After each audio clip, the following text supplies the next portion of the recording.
Hello. പറഞ്ഞു. Hello. ചേട്ടാ, ഇപ്രാവശ്യം അവള് കഷായം അവിടെ നല്ല വാങ്ങിച്ചതെന്ന്. കണ്ണുമൂട്ടില് മേലെ ഒരു ആയുർവേദ മെഡിക്കൽ ഷോപ്പ് ഉണ്ട്. അത് ഏത് ഷോപ്പാണെന്ന് അതിന്റെ പേരും കറക്റ്റ് ആയിട്ട് അതിന്റെ ഡീറ്റെയിൽസ് എനിക്ക് പറഞ്ഞു. ഇപ്പം വാട്സപ്പിൽ അതിന്റെ ഇട്ടേക്ക്. എനിക്ക് പേരറിഞ്ഞൂടാ. എവിടെ കറക്റ്റ് സ്ഥലം പറ. അറിയാവൂ. കണ്ണുമൂട്ടിന്ന് ഇളഞ്ചിറയിലോട്ട് പോകുന്ന റൂട്ടില് ലെഫ്റ്റ് സൈഡ് ഇരിക്കുന്ന മെഡിക്കൽ ഷോപ്പ്. ആയുർവേദ ഷോപ്പ് തന്നെയല്ലേ? ആയുർവേദ ഷോപ്പാണ്. Okay okay okay. ഞാൻ വേണമെങ്കിൽ വിളിച്ച് കൺഫേം ചെയ്യാം. അല്ല, പുത്തങ്ങട ഫാർമസി അല്ല, ഇനി ചോദിക്കണ്ട, കുഴപ്പമില്ല. അത് ഇത് മെഡിസിന് രണ്ട് ഇൻഗ്രീഡിയന്റേ ഉള്ളൂ. അതാണ് ഞാൻ ആദ്യം കോകിലാക്ഷൻ കഷായം എന്ന് പറഞ്ഞപ്പോൾ എനിക്കറിയാം. അപ്പോൾ നോക്കിയപ്പോൾ അത് അങ്ങനെ വേറെ പ്രോബ്ലം ഇല്ല. പിന്നെയാണ് ഒരു ഡൗട്ട് തോന്നി. അതിൽ ചില ഫാർമസിക്കാർ ഒരു മരുന്ന് കൂടെ ആഡ് ചെയ്യും. അപ്പം ഇനി അതിനാണോ പ്രോബ്ലം എന്ന് അറിയാൻ വേണ്ടിയാണ് ഞാൻ ഏത് ഫാർമസിയിൽ നിന്നാണ് വാങ്ങിയെന്ന് ചോദിക്കാൻ പറഞ്ഞത്. അപ്പം ഇങ്ങനെ ഡോക്ടർ അല്ലല്ല, എല്ലാവർക്കും ഒരു പ്രശ്നം വരൂല, മനസ്സിലായോ? എല്ലാവരും ബോഡി ഒരേപോലെ അല്ലല്ലോ, സെൻസിറ്റിവിറ്റി വ്യത്യാസം ഉണ്ടല്ലോ. അപ്പൊ അത് ചിലർക്ക് വായിൽ അൾസറൊക്കെ ഉണ്ടാവാനുള്ള ചാൻസ് ഉണ്ട്. അപ്പൊ അതറിയാനാണ് ചോദിച്ചപ്പോ പുള്ളി അല്ല ഡോക്ടർ കോഴിക്കോടാണ്. കോഴിക്കോട് എന്തോ ആണെന്നാണ് പറഞ്ഞത്. കോഴിക്കോടാണ് ഇപ്പോ അങ്ങോട്ട് മാറ്റം കിട്ടി പോയതാണ്. കോഴിക്കോടാണ്. പിന്നെ വീട്ടിൽ വന്നാ ചികിത്സിക്കുന്നത്? പുള്ളി വീട്ടിൽ വന്നാ ചികിത്സിക്കുന്നത്? ഒരിക്കൽ വീട്ടിൽ വന്നായിരുന്നു. ഇവിടെ എന്തോ ആവശ്യത്തിന് വന്ന സമയത്താണ് ചേച്ചി വിളിച്ചോണ്ട് വന്നത്. ഒരിക്കൽ വീട്ടിൽ വന്ന് എന്നെ നോക്കിയിട്ട് പോയതാ. അപ്പോഴാണല്ലേ മരുന്ന് എഴുതിയത്? അപ്പോഴാണ് എഴുതിയത്. ബാക്കിയുള്ളത് എന്റെ ചേച്ചി ഫിസിയോതെറാപ്പിസ്റ്റാണ്.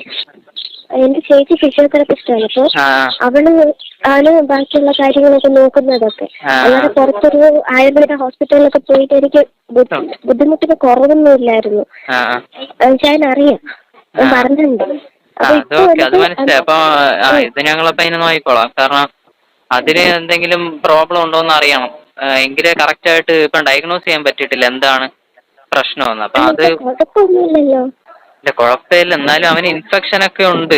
ഫുള്ള് കിഡ്നിയിലും ലിവറിലും ഇൻഫെക്ഷൻ ഉണ്ട്.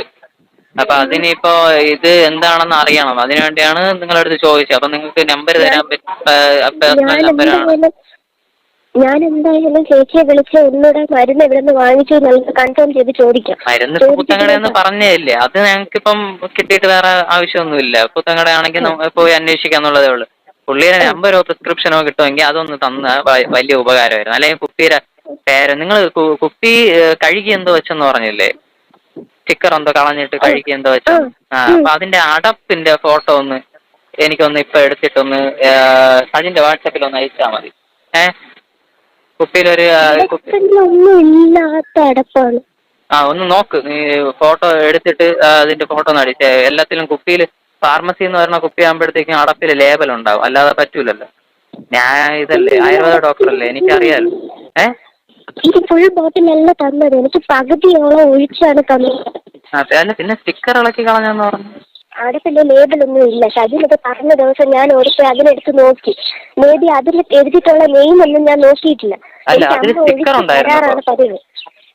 സ്റ്റിക്കർ ഉണ്ടായിരുന്നു. അത് ഏത് സ്റ്റിക്കർ ആണെന്ന് എനിക്ക് അറിഞ്ഞൂടാ. അമ്മ എനിക്ക് ഒഴിച്ചു തരാറാണ് പതിവ്. എന്റെ കയ്യിലൊന്നും തരില്ല മെഡിസിൻസ് ഒന്നും. അപ്പൊ അതിൽ ഞാൻ സജിൻ പറഞ്ഞതിന്റെ അന്ന് ഞാൻ അമ്മ കഴുകി വെച്ചെടുത്തപ്പോൾ നോക്കിയായിരുന്നു. എന്തെങ്കിലും ഒരു ക്ലൂ അതിൽ നിന്ന് കിട്ടുമെങ്കിൽ എടുത്ത് അയക്കാൻ വേണ്ടി ഞാൻ പോയി നോക്കിയിട്ടാണ് ഞാൻ വന്ന് പറഞ്ഞത്. ഇങ്ങനെ കഴുകിയെല്ലാം എടുത്ത് മാറ്റിയിടാൻ ഇതിലൊന്നും ഇല്ല എന്ന് പറഞ്ഞിട്ട്.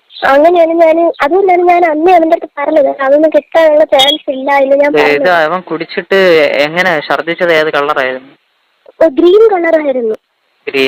ഞാന് വേറെ എന്തെങ്കിലും കഴിച്ചതില്ലയോ മറ്റോ റിയാക്ഷൻ ആയിരിക്കും എന്ന് തന്നെയാണ് ഞാനും വിചാരിച്ചത്. ഗ്ലാസ്സിലാണ് ഒഴിച്ചു കൊടുത്തത്? ഗ്ലാസ്സിലാണ് ഒഴിച്ചു കൊടുത്തത്. ഓക്കെ. അപ്പം പുത്തങ്ങട ഫാർമസി കോകിലാക്ഷൻ കഷായം അല്ലേ? നാഗാർജുന എന്നല്ലേ പറഞ്ഞത് നിങ്ങള്? നാഗാർജുന കോകിലാക്ഷൻ കഷായം. നാഗാർജുന ഫാർമസിന്റെ പേരാണല്ലോ. നാഗാർജുന കോകിലാക്ഷൻ കഷായം എന്നുള്ള ഇതാണ് ഫോട്ടോയാണ് അവൾ എനിക്ക് അയച്ചു തന്നത്. അയച്ചു തന്നിട്ട് അവൾ വാങ്ങുന്നത് പുത്തൻകടയിൽ നിന്നാണ് എന്റെ അടുത്ത് പറഞ്ഞു. ഞാൻ എന്തായാലും ഒന്നുകൂടെ വിളിച്ച് ഞാൻ ചോദിച്ചു നോക്കാം. അയാളെ നമ്പരോ അഡ്രസ്സോ കിട്ടുമെങ്കിൽ അതൊന്ന് തന്നാ. അവള് വീട്ടിൽ ഞാൻ മൊബൈലിൽ നിന്ന് എടുക്കാൻ ശ്രമിക്കുക, അല്ലാതെ അവള് തരുന്നില്ല. എനിക്ക് കാര്യമൊന്നും നേരെ കൊണ്ട് പറയാനും പറ്റില്ല. അതുകൊണ്ട് നീ ഇങ്ങനെ പറ, നിനക്കൊരു ഫ്രണ്ട് ഉണ്ട്, ഒരു പെൺകുട്ടിയാണ്, അവർക്ക് ഇങ്ങനെ ഇത് സെയിം പ്രോബ്ലം ഉണ്ട്, ഇത് കാണിക്കണമെന്ന് പറയാം, കൺസൾട്ട് ചെയ്യാൻ വരും. നിങ്ങൾക്ക് എന്തായിരുന്നു പ്രോബ്ലം? നിനക്കെന്താ ഇത് എന്ത് പെയിന്? എനിക്ക് നടുവേദന, കാലിന്റെ അങ്ങോട്ട് അങ്ങനെയുള്ള വേദനയാണ്. അതിന് തന്നെയാണല്ലേ. നീ എത്ര വെച്ചാ കുടിക്കണത് രാവിലെ? അല്ല, എത്ര ക്വാണ്ടിറ്റി വെച്ചാ കുടിക്കണത് ഡെയിലി? എനിക്ക് 2 ഇതിൽ ഒരു ടൈപ്പ് ഓഫ് ഒരു സാധനമുണ്ട്. അതിൽ അളന്നിട്ട് 2 ബന്ധുവാണ് തരുന്നത്. അളക്കണ സാധനത്തില് 2 എണ്ണം? 2 എണ്ണം. എപ്പോഴോ? രാവിലെ മാത്രോ? രാവിലെയും വൈകിട്ടും ഉണ്ട്. 2 നേരം? ഭയങ്കര കയ്പാണ്. കഷായ ഇപ്പൊ കയ്പാണല്ലോ, അതെനിക്കറിയാം. അതാണ് ഞാൻ പറഞ്ഞത്. ഞാൻ ഫസ്റ്റ് ദിവസം പോയി ഛർദ്ദിക്കുകയൊക്കെ ചെയ്തായിരുന്നു. അപ്പൊ ഞാൻ ഛർദ്ദിച്ചപ്പോ ഞാൻ കരുതിയത് അതിന്റെ എന്തെങ്കിലും ആയിരിക്കും. അല്ല, ഇപ്പൊ എന്തായാലും എന്തോ ഉള്ളിലോട്ട് എന്തോ ഒരു ഇത് ഉള്ളിലോട്ട് പോയിട്ടുണ്ട്. അപ്പൊ അതാണ് ഇപ്പം എങ്ങനെയാണ് കണ്ടുപിടിക്കേണ്ടതെന്ന് പറഞ്ഞോട് അത് കണ്ടുപിടിച്ചത്. അവ എന്ന് വിളിച്ചത് ഇനി ഇത് നിന്റെ അടുത്ത് സംസാരിക്കാൻ വേണ്ടിയാണ്, കുഴപ്പമൊന്നുമില്ലെന്ന് പറയാൻ. മനസ്സിലായോ? ഒരു സമാധാനം ഇല്ലായിരുന്നു. എനിക്ക് ഒന്നും അറിയാനും പറ്റണില്ല. സജിന്റെ അടുത്ത് മെസ്സേജ് ചോദിക്കാത്തത് ഇത് അതിനുശേഷം പിന്നെ ഒന്നും ചോദിച്ചില്ലല്ലോ തിങ്കളാഴ്ച അറിഞ്ഞതിന് ശേഷം? ഇന്നലെ സജിന് ഞാൻ മെസ്സേജ് അയച്ചിട്ട് സജിന് എടുത്ത് നോക്കിയിട്ടൊന്നും അല്ല, അത് ഇന്നലെ അത് ഞങ്ങൾ ഈ കോകുലേഷത്തിന്റെ കാര്യമൊക്കെ ചോദിച്ചിട്ടല്ലേ. അതിന് മുമ്പ് തിങ്കളാഴ്ച നീ അറിഞ്ഞില്ല അഡ്മിറ്റ് ആയത്. അതിനുശേഷം പിന്നെ മെസ്സേജ് ഒന്നും അയച്ചില്ലല്ലോ സജിന്, അവൻ എങ്ങനെ ഉണ്ടെന്ന് ചോദിച്ചിട്ട്. സജിന് ഞാൻ അയച്ചില്ല. ഞാൻ എന്റെ ഫോണിലോട്ട് അയക്കുന്നുണ്ടായിരുന്നു. എന്താ ഏതോ ഒന്നും അറിയത്തില്ലായിരുന്നു. ഫോണില്ലല്ലോ, ഐസിയുലല്ലേ? ഐസിയുലാന്ന് അറിഞ്ഞൂടായിരുന്നോ? ഐസിയുലെന്നാവും പറഞ്ഞു. എനിക്ക് അറിഞ്ഞൂടായിരുന്നു. പറഞ്ഞില്ല അപ്പൊ സജിൻ? ഇല്ല, അതിനുശേഷമാണ് സജിൻ എന്റെ അടുത്ത് ഡീറ്റെയിൽസ് പറയുന്നത്. അതിനുശേഷം ഞാൻ സജിനോട് ചോദിക്കാൻ തുടങ്ങി. എന്റെ എനിക്ക് സുഖമില്ലാണ്ടായി, ഞാൻ ഹോസ്പിറ്റലിലായിരുന്നു. എനിക്കിവിടെ നോക്കി എന്തൊക്കെയല്ലേ ചേട്ടാ ഫോൺ എടുക്കാനൊക്കെ പറ്റും.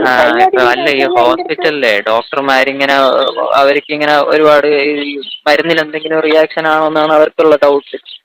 എന്തെങ്കിലും മെഡിസിനിൽ എന്തെങ്കിലും റിയാക്ഷൻ. അത് ഇവിടെ ഒന്നും നീ കൊടുത്ത കഷായത്തിലാണോന്നല്ല അവർ പറയണത്. കഷായത്തിലാണോ ഇനിയിപ്പോൾ അവർ കൊടുത്ത മെഡിസിനിലാണോ എന്താണെന്ന് അവർക്ക് കണ്ടുപിടിക്കാൻ പറ്റുന്നില്ല.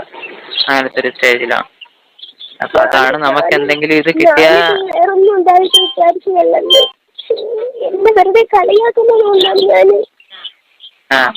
അപ്പൊ അങ്ങനെയാണ് കാര്യം. ഇപ്പം എന്തായാലും അതിനി നോക്കണം. എന്തായാലും പുത്തങ്കട ഫാർമസിയിൽ പോയിട്ട് ഡോക്ടർ അരുണല്ലേ പുത്തങ്കട ഉണ്ടായിരുന്ന ഡോക്ടർ അരുണല്ലേ? അത് അന്വേഷിക്കും എന്തെങ്കിലും റിയാക്ഷൻ. അത് ഇവിടെ ഒന്നും നീ കൊടുത്ത കഷായത്തിലാണോന്നല്ല അവർ പറയണത്. കഷായത്തിലാണോ ഇനിയിപ്പോൾ അവർ കൊടുത്ത മെഡിസിനിലാണോ എന്താണെന്ന് അവർക്ക് കണ്ടുപിടിക്കാൻ പറ്റുന്നില്ല. അങ്ങനത്തെ ഒരു സ്റ്റേജിലാണ്. അപ്പൊ അതാണ് നമുക്ക് എന്തെങ്കിലും ഇത് കിട്ടിയ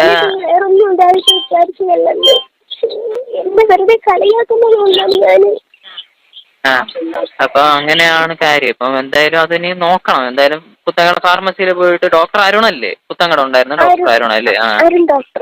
അത് അന്വേഷിക്കും. What a beautiful and brilliant actress. മലയാള സിനിമയിൽ ഇവളൊക്കെ ഉണ്ടായിരുന്നെങ്കിൽ അത് മലയാള സിനിമക്ക് അതൊരു മുതൽക്കൂട്ടാവുമായിരുന്നു. എന്തൊക്കെയാണ് ഇവളുടെയൊക്കെ ഒരു അഭിനയം!